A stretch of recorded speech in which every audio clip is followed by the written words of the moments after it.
There's not a lot that beats sight fishing for redfish in shallow water, and as it's starting to get a little bit colder, these fish are starting to group up and the sight fishing opportunities are getting even more exciting. So today I want to talk to you guys about the behavior of these shallow water redfish, the best times to go target them, some lures you might want to think about throwing, and some execution tips to really help you pull off that perfect cast. So let's first talk about timing and spot selection, as they're very important pieces of being able to have the opportunity to even cast at these fish, because if you're in the wrong place or you're there at the wrong time, typically those fish won't be there or they're not going to be feeding. Now, talking about location first, we're going to be looking at the dead end creeks and marshes, or in some open flat areas where there's a little bit of oysters, a little bit of grass, and these fish typically are going to stay close to structure. Sometimes there's a depth change in the middle of a flat that they're going to hold on close to some oysters, or they're going to hold it up against a shoreline in a shallow creek close to where those shells are, and they're going to be picking off little crabs and shrimp and small bait fish that are swimming by, and your best opportunity to find them is going to be when that tide is going from a low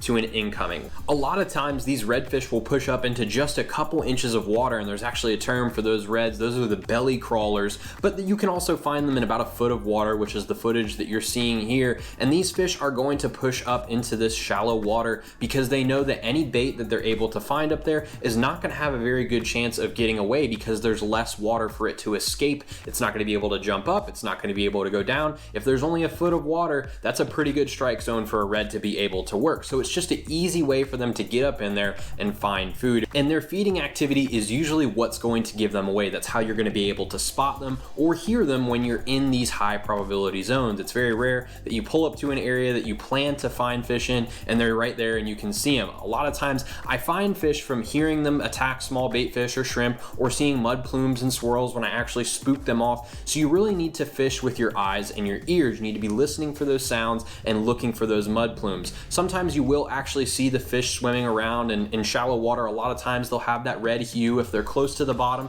they might be a little bit more of a darker shadow, but you really need to be looking and listening if you want to find these fish. So to talk next about tackle selection, now that you found the fish, you need to figure out what to throw at them, and because we can see them, it's actually going to help us determine what lures we need to throw. And what I mean by this is we just need to pay attention to their behavior. If you see them swirling on bait, or they're moving really quick through the water and their tails aren't staying in one spot, typically they're chasing bait around it. Even if you don't see them blowing up bait fish, that's usually what they're going to be doing. They're chasing stuff down. So I like to throw my bait fish imitations, my paddle tails, and even a topwater. I really like topwaters for shallow water redfish just because it elicits a really aggressive response from them. And a lot of times when one fish hits a topwater, it really fires the rest of them up. I actually really like this Yozuri pencil. It's a really awesome lure for reds just because it sits really low in the water. I have done a review on this and I've caught some really nice shallow water tailing redfish with it, as you guys are seeing in this video. But I also like my paddle tails if I feel like it's a little bit later on in the day and those fish aren't willing to hit a top water.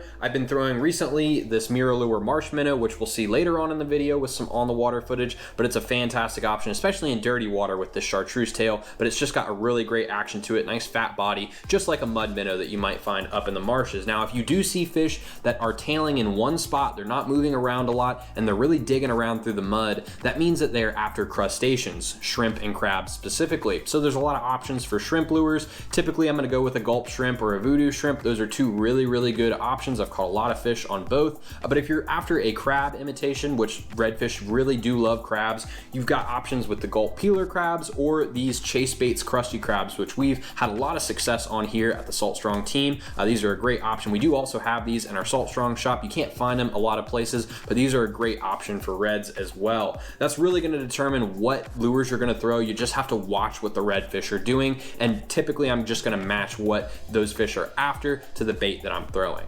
So now it's time for the deciding factor, presentation. You may have found those fish and chosen the right lure based on what they're feeding on, but if you don't present your lure the right way, they're likely not going to eat. I hear from people all the time, they find the fish, they can see them feeding, they know exactly what lure they need to imitate that bait with, but those fish just aren't hitting their lure. And the reason for that likely is they're not giving enough thought to their presentation, because if you don't present that bait at the right angle and the right speed and the right proximity to that fish, it's likely not going to strike. So the three big things you need to focus on when you're making your presentation to these shallow water redfish, again, they are in shallow water, you can see them, they probably can see you, they are very wary of what's going on. You need to think about the placement of your lure. Is it too close or too far to that redfish? Number two, the retrieval speed. Is it going too fast or too slow? And number three, is it going to intercept intercept the path of that redfish. You need to make him think that he found that lure, not the other way around, and it needs to be moving, you know, at the right speed for him to intercept it on his natural path of motion that he's going. If those redfish are tailing, they are still moving. Typically it's going to be a little bit slower, but you just need to factor all these things in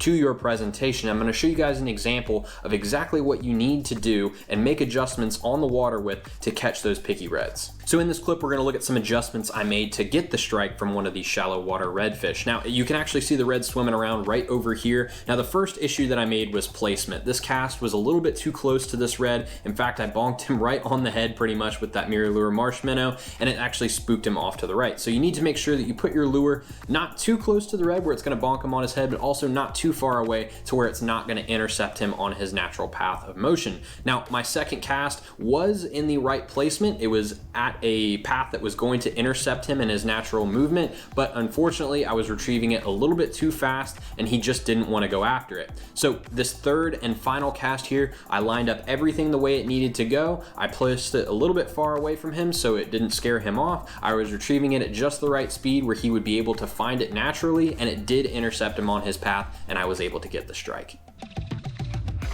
There we go. Oh man, that was sick.